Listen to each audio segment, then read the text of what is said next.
Hi guys, kakauwi ko lang. Alam mo ba, paglabas ko ng Bigma, may nagpaputok.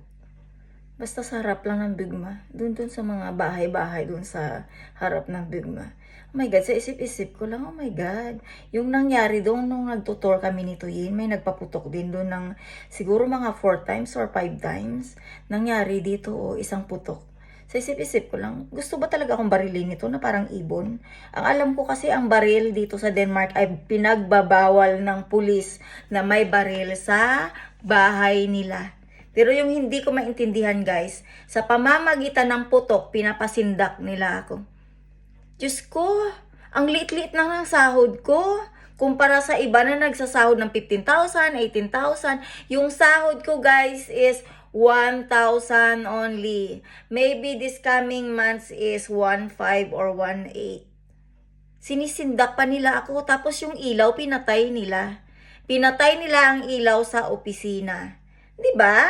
Kung hindi ba naman sila bastos, alam nila may naglilinis, may ring assistant. Ang ginawa nila guys ay pinatay nila ang ilaw sa opisina. 'Di ba? Kung saan maglilinis ako. 'Di ba? Ewan ko ba kung anong utak mayroon yung tao dito.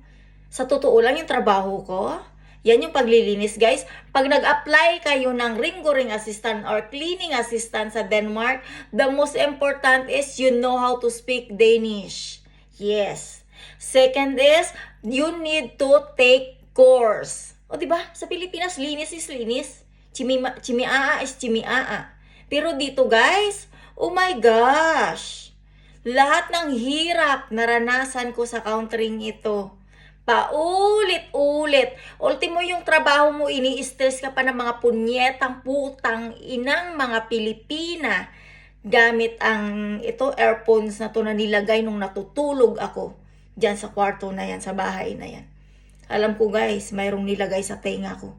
Kasi kung hindi nahulog ang metal na maliit na nakakunik lahat ng mga cellphone nila kung paano sila mag-ingay sa tenga ko, for sure, tuliling na ako. Yung may dahilan sila, naka-abnormal yan. Kailangan lang namin yan tulungan. Bibigyan ng medication, bibigyan namin ng para gumaling. Pero guys, ngayon, kahit wala akong sakit, gusto nila pumunta ako sa mental hospital para diduin. Alam nyo na guys, kapag ako namatay sa Denmark guys, or pinatay, sinadya guys, dahil pinatay ako. Pag may nakita kayong ganyan na taga dito, taga Denmark, ano ka ba? Gilitan nyo ng liig at ipakita nyo sa Denmark kung gaano ka demonyo sila. Ayun lang guys, sasabihin ko. Kasi sa totoo lang, demonyo nga. Demonyo nga yung mga tao dito. Kasi kung hindi demonyo, hindi ka naman kailangan ganyan. Dati nung nasa BOC Ohus ako, alam mo, pinapatayan ako ng elevator, from basement hanggang 4th floor, bit-bit ko ang mga, alam mo na, panlinis, mga plastic, mga ano. Pagbaba ko nung punong-puno na ng basura, dami kong bit-bit. Siguro mga 4 or 5 na puno na basura. Diba? Nag-i-enjoy sila. Enjoyment nila yun guys, ang makita ka na parang Christmas tree. Nahirap magbitbit ng mga basura ng kamamak-mamakan nila. Pero alam mo guys, hindi pa sila kontento dyan. Kung saan ako bubuntot-buntot yan sila para buli-bulihin ako. Tapos yung katahimikan ng buhay ko na itutulog ko na lang, mag-iingay sila sa tenga ko. Diba? Welcome to this earth guys, kung saan huwag nyong pangarapin mapadpad dito sa Denmark. Mag-asawa kayo ng Danish dito, ay promise, pababayaan kayo sa ere. Kung siya inaalagaan nyo, you need to taking care of them or him. Oh my God, kapag ikaw namatay guys, titig-ikin ka nila, as in tig-ik ka lalo. Diba?